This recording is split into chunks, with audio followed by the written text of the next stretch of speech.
বহমান নদী ধরলা ভারতে উৎপন্ন হয়ে লালমনিরহাট জেলার ভিতর দিয়ে কুড়িগ্রাম জেলায় এই ধরলা নদী প্রবেশ করেছে। যদিও ইতিহাস ঐতিহ্যের সাথে কুড়িগ্রামই ওতপ্রোতভাবে জড়িত। এই ধরলা নদী ধরলা কুড়িগ্রামের বুক চিরে চলে যাচ্ছে সেই মোগলহাট পোর্ট হতে মোগল ভাষা অলিপুর পর্যন্ত নদী আর নদী।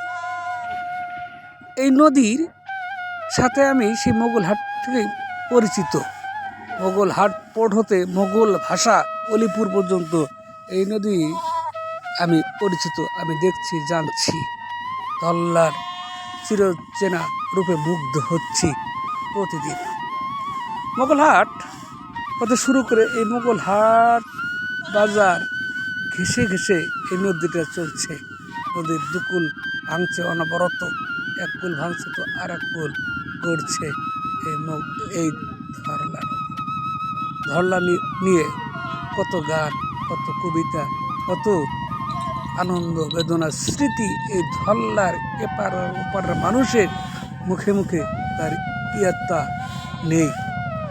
ধরলার সাথে গভীর সম্পর্ক বেশি দিনের নয়, অল্প কিছুদিনই।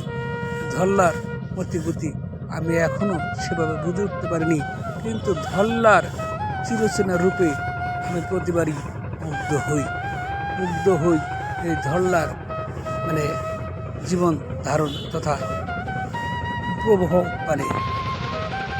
ধরলা আপন গতিতে বয়ে